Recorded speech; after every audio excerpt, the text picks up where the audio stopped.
Social મીડિયાના platform ઉપર સુરતના ડિંડોલી વિસ્તારમાં કથિત પ્રેમ પ્રકરણમાં યુવકને બંધક બનાવી માર મરાયાના માથાળા હેઠળ વાયરલ થયેલા વિડીયો સંબંધે ગુનામાં સંડોવાયેલ એક આરોપી તથા 2 બાળ કિશોરને ઝડપી પાડતી ડિંડોલી પોલીસની સર્વેલન્સ ટીમ આ કામના ફરિયાદી ભગવાન મુકેશ મિશ્રા રહે 425 ચેતનનગર નવાગામ ડિંડોલી સુરત નાઓ તેઓની બાજુમાં રહેતી આ કામના બાળ કિશોરને કાકાની દીકરી બહેન સાથે વાતચીત કરતો હોવાનો દ્વેષભાવ રાખી ગઈ તારીખ 14/2/2025ના સાંજના 4 વાગ્યાના અરસામાં આ કામના ફરિયાદી શ્રી બાળ કિશોરના ઘરની બાજુમાંથી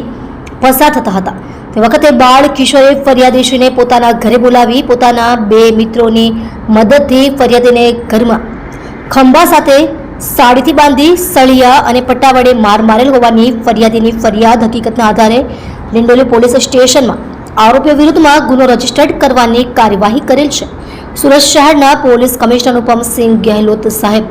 તથા ખાસ police commissioner sector 1 Shri Wabang Jamir સાહેબ તથા નાયબ પોલીસ કમિશનર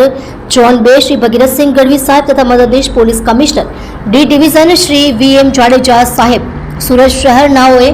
સદર બનાવમાં વાયરલ થયેલ વિડીયો બાબતે નોંધ લઈ ત્વરિત કાર્યવાહી કરવા સૂચના અને માર્ગદર્શન આપેલ જે અન્વયે ડિંડોલી પોલીસ સ્ટેશનના police inspector Shri RJ Chudasama સાહેબનાઓએ સર્વેલન્સ સ્કોડના police sub inspector Shri LH મસાણીનાઓને સૂચના આપતા સર્વેલન્સ સ્કોડના માણસોએ ટેકનિકલ સર્વેલન્સ અને હ્યુમન ઇન્ટેલિજન્સના આધારે ટીમ વર્ગથી આ કામના ફરિયાદીશ્રીને શોધી કાઢી સદર ગુનામાં સંડોવાયેલ 2 બાળ કિશોર તથા એક આરોપી અજય રવિન્દ્ર ઠાકરે ઉંમર વર્ષ 25 રહે flat number D401 Sumandham society Rishikesh એવન્યુની બાજુમાં નવાગામ ડિંડોલી સુરત તેને ગણતરીના કલાકોમાં જ ઝડપી પાડી રાઉન્ડ અપ કરી ગુનો ડિટેક્ટ કરેલ છે અને બાળ કિશોરો તથા આરોપીઓને ગુનાના કામે અટક ડિટેઇન કરવા અંગેની કાર્યવાહી હાલમાં ચાલુ છે. તમે જોઈ રહ્યા છો SD ન્યૂઝ ચેનલ ફેઝર શેખની સાથે.